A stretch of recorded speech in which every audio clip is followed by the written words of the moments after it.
அனைவருக்கும் வணக்கம்.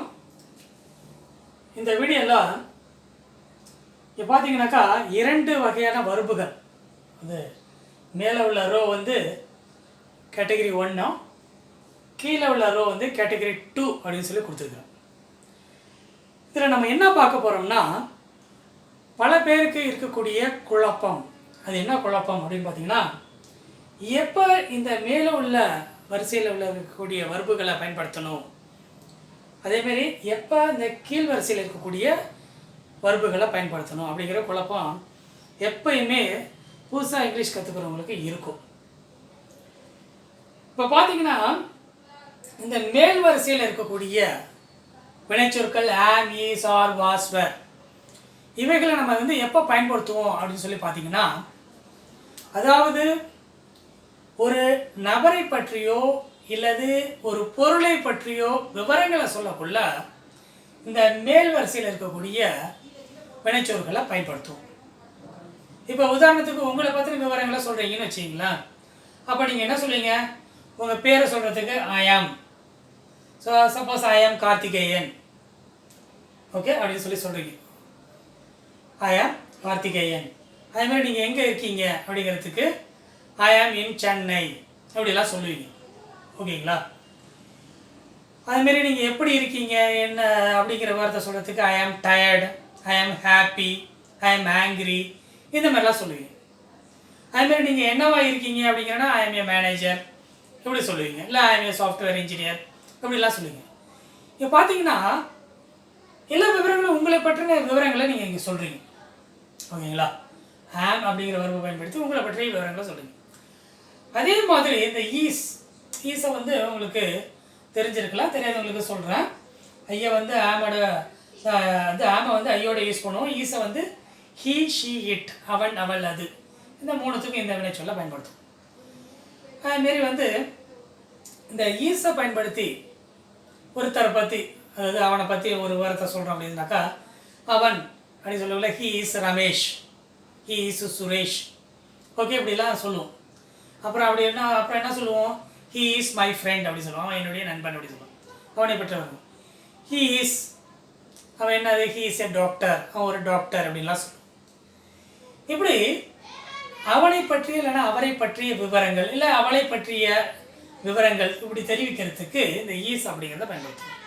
அதுமாரி அவன் எங்கே இருக்கிறான் அப்படிங்கிறதுக்கு ஹீ இஸ் தேர், அவன் அங்கே இருக்கான், இல்லை ஹீ இஸ் ஹியர், இங்கே அவன் இங்கே இருக்கான் அப்படின்லாம் சொல்லுவோம்.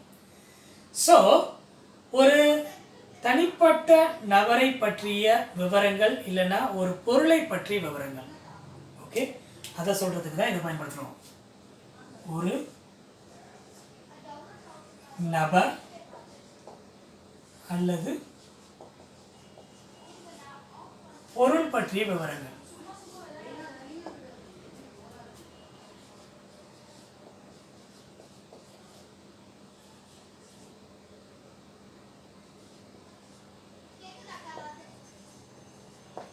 அதுக்கு இந்த ஃபஸ்ட் ரோ, ஓகேங்களா, இந்த ஃபஸ்ட்டு ரோவில் இருக்கக்கூடிய வினைச்சொற்கள், அதை வந்து ப்ரெசன்ட் டென்ஸில் சொல்லக்குள்ள இந்த ஆம், ஈஸ், ஆர் அப்படிங்கிறத பயன்படுத்துவோம். பாஸ்ட் டென்ஸில் சொல்லக்குள்ள வாஸ், வேர் அப்படிங்கிறத பயன்படுத்துவோம். சரி, இப்போ இது கீழே இருக்குது பார்த்தீங்களா, ஹேஸு, ஹேவு, ஹேடு, இதை எப்போ பயன்படுத்தணும் அப்படிங்கிறது ஒரு கேள்விக்குறி. இது எப்படின்னாக்கா, உதாரணத்துக்கு எடுத்துக்கிட்டிங்கன்னா, ஒரு நபர், ஓகே, ஒரு நபர் அல்லது ஒரு நிறுவனத்திற்கு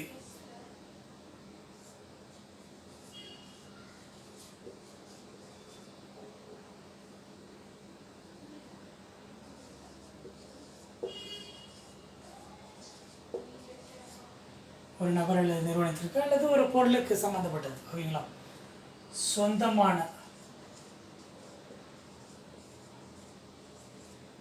ஓகே, அல்லது சம்பந்தப்பட்ட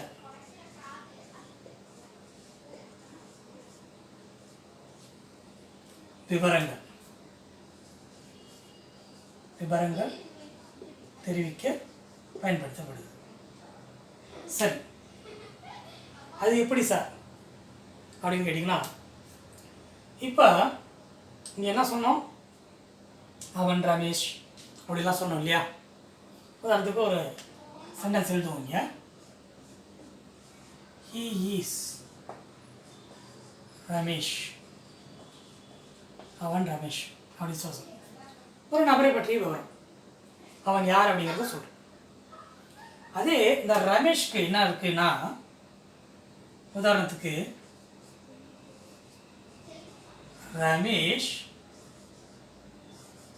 ஹேஸ் எ கார், ரமேஷ்ட ஒரு கார் இருக்கு அப்படின்னு சொல்லி சொல்றோம்.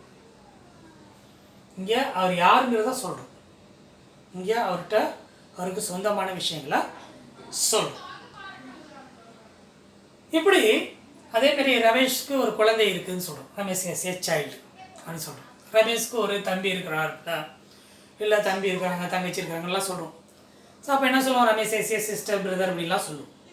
ஓகேங்களா. அதுமாரி ரமேஷ்க்கு என்ன இருக்குது, ரமேஷ்க்கு வந்து தலைவலி இருக்குது, ஜுரம் இருக்குது, இந்த மாதிரியான விவரங்கள்லாம் கூட சொல்லுவோம். ஸோ ஒரு நபருக்கு சொந்தமான அல்லது ஒரு நபருக்கு சம்மந்தப்பட்ட விவரங்களை தெரிவிக்கக்குள்ள இந்த ஹேஸு, ஹேவு, ஹேட் அப்படிங்கிற இந்த 3 வினைச்சொற்களை நம்ம பயன்படுத்துவோம்.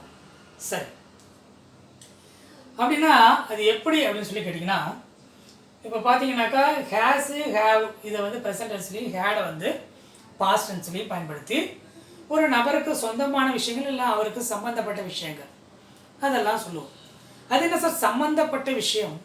உதாரணத்துக்கு அவருக்கு ஒரு இன்டர்வியூ இருக்குன்னு வச்சுங்களேன், ரமேஷ் ஹேஸ் அன் இன்டர்வியூ அப்படின்னு சொல்லி சொல்லுவாங்க.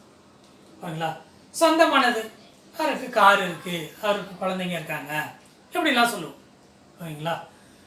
ஸோ இந்த மாதிரி சொல்கிறதுக்கு, விவரங்களை கொடுக்கறதுக்கு இந்த ஹேஸு, ஹேவும், அதுமாரி இருந்தது அப்படின்னு சொல்கிறதுக்கு பாஸ்ட் டென்ஸில் ஹேடு அப்படின்னு சொல்லிப்போம். அதாவது நிகழ்காலத்தில் இருக்குங்கிறதுக்கு ஹேஸு, ஹேவு. இந்த ஹேஸு, ஹேவை பொறுத்த வரைக்கும் ஹேஸை வந்து ஹீ ஷீட்டோடையும், ஹேவை வந்து ஐவி இதோடையும் பயன்படுத்தும். ஹேடை பொறுத்த வரைக்கும் எந்த நவுனாக இருந்தாலும் ப்ரொனவுனாக இருந்தாலும் எல்லாத்தோடையும் பயன்படுத்தும்.